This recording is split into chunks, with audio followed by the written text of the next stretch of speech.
कर लेते हैं, गर्मी बहुत पड़ने वाली है, ऐसा मौसम विभाग ने कहा है, आईएमडी ने कहा है, असल मायने में ये समझिए। तो आईएमडी ने कहा है कि साहब इस बार की गर्मी बहुत तेज पड़ने वाली है और देश को झुलसाएगी। सुनने में तो ये लगता है सर गर्मी में गर्मी नहीं पड़ेगी तो क्या ठंड पड़ेगी, बहुत लॉजिकल है। लेकिन विचार कीजिए कि गर्मी में गर्मी पड़े लेकिन औसत से ज्यादा पड़ जाए तो क्या नुकसान होगा, ये है सेशन। सर्दी में सर्दी पड़े लेकिन औसत से ज्यादा क्या पड़ जाए तो है नुकसान।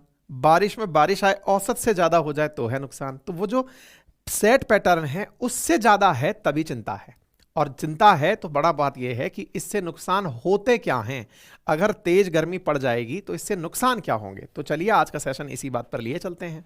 तो भाई साहब गर्मी को लेकर के, गर्मी के साथ प्यास को लेते हुए आज का जो सेशन है वो है summer is becoming hotter. IMD ने प्रिडिक्ट किया है कि अभी नॉर्मल टेम्परेचर जो है वो लॉन्गर हीट वेव को देखेगा अप्रैल से जून के बीच में। हीट वेव यानी कि नॉर्मल से अधिक तापमान ऑब्जर्व किया जाएगा। आईएमडी ने कहा है कि हीट वेव 10 से 20 दिन अप्रैल से जून के महीने में रह सकती है। India to witness heat wave, heat wave का मतलब है कि औसत तापमान अगर कहीं 40 डिग्री सेंटीग्रेड रह रहा है, उसमें हुई अचानक वृद्धि हीट वेव कहलाती है ना। तो उसमें हुई अचानक वृद्धि, चाहे किसी जगह का तापमान मान लीजिए 10 डिग्री सेंटीग्रेड चल रहा है औसत तापमान लंबे समय से, अचानक वृद्धि हुई और वो चाहे 15 डिग्री पहुंच गया या 20 डिग्री पहुंच गया, औसत से अचानक बढ़ना ही हीट वेव की सिचुएशन है। तो यहां पर ऐसी सिचुएशन होने को हेडलाइन दिया गया है। ये बात हमारे लिए और आपके लिए यह है कि ठीक है सर गर्मी पड़ेगी तो और थोड़ी पड़ लेगी, लेकिन जब ये खबर अंतर्राष्ट्रीय बन जाए तो इसका मतलब बात कुछ गहरी है। बात कुछ गहरी है का मतलब यह हुआ कि गर्मी का पड़ना कुछ ना कुछ ऐसी बात अपने अंदर छुपा के चल रहा है जिसको शायद मैं और आप समझ नहीं पा रहे हैं। अभी समझ लेते हैं। जब गर्मियां पड़ती हैं तो होता क्या है साहब। सबसे बड़ी बात तो यह है कि गर्मी पड़ती हैं तो गर्मी से फसल का होना, जीडीपी का होना, चुनावों का होना सब प्रभावित होता है।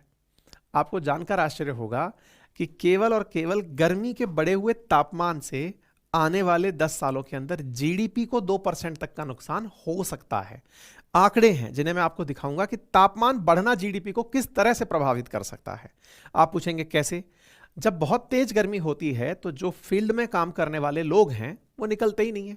आज अगर गर्मी का सब समय आता है, याद करिए दोपहर में 1 से लेकर के 4 बजे के बीच में लगभग सन्नाटा आ जाता है सब जगह पर। लोग गर्मी में बाहर निकलना बंद कर देते हैं। चिलचिलाती धूप में जो काम हो सकता था दोपहर में वो होना बंद हो जाता है।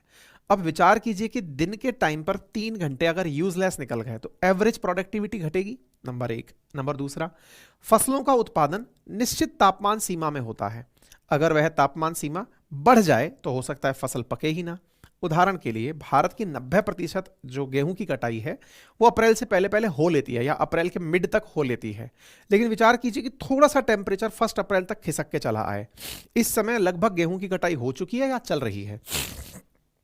अगर तापमान बढ़ जाए तो हो सकता है कि फसल की राइपनिंग में, पकने में दिक्कत हो जाए। ठीक है, ये सारी बातें डिटेल में करेंगे, लेकिन आपको अपडेट दे दें कि हमारे द्वारा उत्तर प्रदेश पुलिस के री एग्जामिनेशन को लेकर अपनी पाठशाला वनडे एग्जामिनेशन जो चैनल है उस पर क्लासेस ली जा रही हैं, और अपनी पाठशाला पीसीएस चैनल पर बीपीएससी आरओ एआरओ इन एग्जाम्स के लिए क्लासेस ली जा रही हैं। आप जाकर उन्हें देख सकते हैं। तो इंडियन मेट्रोलॉजिकल डिपार्टमेंट आईएमडी ने फोरकास्ट किया है कि इस बार की जो गर्मी है वो बहुत ज्यादा पड़ने वाली है, और विशेष रूप से अप्रैल और जून के बीच में ज्यादा पड़ेगी, और पड़ के यहां पर ये 10 से 20 दिन तक हीट वेव देख सकती है। विशेष रूप से 6 जगह, गुजरात, महाराष्ट्र, कर्नाटका, आंध्र प्रदेश, उड़ीसा और मध्य प्रदेश, इन जगहों पर हीट का असर कुछ ज्यादा होगा। आप यहां पर ये अपडेट देख सकते हैं किस प्रकार से पूरा लाल रंग दिया है।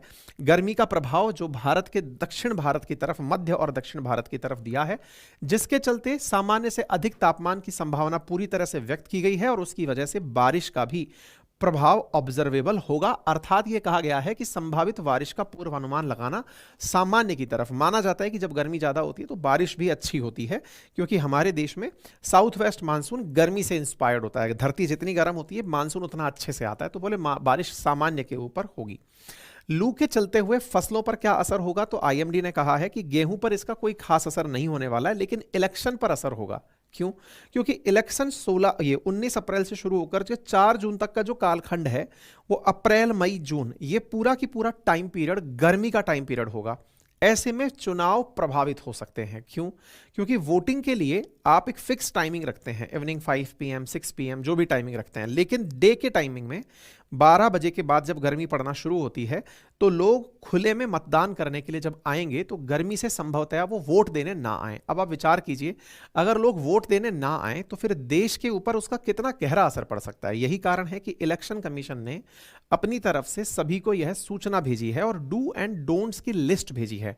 जब चुनाव हो तो क्या करना है, एडवाइजरी क्या जारी की गई है, जैसे पर्याप्त पानी पीना है, अपनी बॉडी को रीहाइड्रेट रखना है, बच्चों को वोटिंग के समय पर लेकर नहीं आना है, हल्के कपड़े पहनने हैं, छाता लेकर आना है ना, मतलब किसी भी प्रकार की सॉफ्ट ड्रिंक नहीं पीनी है, बच्चों को पोलिंग स्टेशन पर नहीं लाना है, बच्चों को गाड़ी में छोड़कर नहीं आना है, इस तरह की बातें। और गर्मी किसी को अगर लग जाए, किसी को हीट स्ट्रोक आ जाए, सन स्ट्रोक आ जाए, तो उसे किस तरह से ठीक करना है, ये सारे do and don'ts election commission ने भी जारी किए हैं। नासा से पूछा कि क्या भाई इस बात में सच्चाई है, बोले बिल्कुल सच्चाई है। अफ्रीका में गर्मी का माहौल बना है, इंडिया तक चला आ रहा है, लेकिन इसका कोई एग्जैक्ट कारण है क्या कि इस बार ज्यादा गर्मी क्यों पड़ रही है? बोले एग्जैक्ट कारण तो नहीं है, लेकिन जो अन्य कारक जिम्मेदार हैं, जैसे ग्लोबल वार्मिंग का होना, शहरीकरण का होना, ये बड़े कारण हैं जिनसे कि गर्मियां बढ़ती हैं। बोले इसका प्रभाव क्या पड़ सकता है? बोले गर्मी है तो हो सकता है जंगलों में तुरंत आग पकड़ ली जाए, या फिर रिहायशी इलाकों के अंदर बहुत जल्दी आग पकड़ जाए।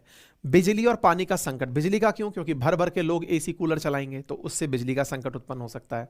पानी का क्यों? कूलर चलेगा तो पानी खत्म हो सकता है, भाई पानी की आवश्यकता पड़ेगी गर्मी के अंदर। पानी की कमी के चलते मतलब हाइड्रेशन के लेकर प्रॉब्लम्स हो सकती हैं, लू चल सकती हैं, सिर दर्द, बेहोशी, मितली आना, उल्टी आना, ये सब हो सकता है। ये सब हीट वेव के नुकसान हैं। हीट वेव से किसी को फायदा भी होता है क्या? बिल्कुल। भारत में आने वाले समय में 2037 तक माना गया है कि हर 15 सेकंड में एक नए एसी की जरूरत पड़ेगी। इतना बड़ा एसी का मार्केट होने जा रहा है। लेकिन क्या वाकई में एसी चलाना गर्मी से राहत दिलाएगा? जितने एसी चलेंगे उतनी और गर्मी बढ़ेगी। क्यों? क्योंकि अल्टीमेटली निकाल तो वो भी बाहर हीट ही रहे हैं। आंकड़ा है कि 2030 तक जिस तरह से वर्तमान में गर्मी के आलम चल रहे हैं, अगर ऐसा ही हुआ तो 2.5% से लेकर 4.5% तक जीडीपी को लॉस हो सकता है। लगभग $250 बिलियन का जीडीपी को लॉस केवल गर्मी की वजह से हो सकता है। आप इस चीज का अंदाजा लगाइए कि पूरी दुनिया में इसका एक नेगेटिव इंपैक्ट पड़ेगा। भारत की 40% जो जीडीपी है ना, वो वहां पर डिपेंड करती है जो हीट एक्सपोज्ड एरिया है। अब आप पूछेंगे बहुत से देश ऐसे भी तो हैं, जैसे गल्फ नेशंस हैं। दुबई के अंदर या फिर गल्फ कंट्रीज में जब आप जाएंगे तो वहां पर क्या पाएंगे कि अधिकांश वर्ग क्षेत्र ऐसे हैं जो हैं तो मतलब बहुत गर्मी का जगह है, लेकिन लोगों के लिए पर्याप्त फैसिलिटी उन्होंने उपलब्ध कराई हुई हैं, वो दिन में भी काम करा लेते हैं। लेकिन भारत में तो 40% एरिया हमारी जीडीपी का ऐसा है जो गर्मी के सामने एक्सपोज्ड है, जैसे खेती है, सड़क निर्माण है, या फिर ढुलाई पताई का काम है, शॉपिंग का काम है, इवन प्रशासनिक काम है। ये सब चीज़ें टेम्परेचर डिपेंडेंट हैं और इनसे प्रभावित हो सकती हैं। ठीक है, बचाने के तरीके क्या होंगे? तो ये तो घरेलू नुस्खे हैं, लेकिन फिर भी समझ लीजिए कि थर्मल इंसुलेटर लगाइए सो दैट नीचे तापमान ना आए। फॉल सीलिंग डबल कर लीजिए, एयर टाइट कर लीजिए, 2 शीशे लगाकर तापमान रोकिए। कुल मिलाकर के टेम्परेचर को होल्ड करना है। क्या सरकार इस बारे में कुछ चर्चा कर रही है? बिल्कुल कर रही है। अर्थ साइंस जो मिनिस्टर हैं हमारे किरण रिजिजू जी, उनके द्वारा कहा गया है कि हम इस क्षेत्र में विशेष रूप से हीट वेव के जो क्षेत्र प्रभावित हो सकते हैं उन्हें देखते हुए हम मेजर प्रिकॉशंस ले रहे हैं। अब प्रिकॉशंस के नाम पर क्या होता है? जैसे कई बार सरकार पानी का छिड़काव कराती है, पर्याप्त पानी की व्यवस्था रखवाती है, पर्याप्त बिजली की व्यवस्था रखवाती है। अगर कहीं पर ऐसा होता है कि पानी की व्यवस्थाएं दिक्कत कर रही हैं तो सरकार ट्रेन से पानी भिजवाती है। तो ये खास वो है, सरकार इन चीज़ों को लेकर के पहले से ही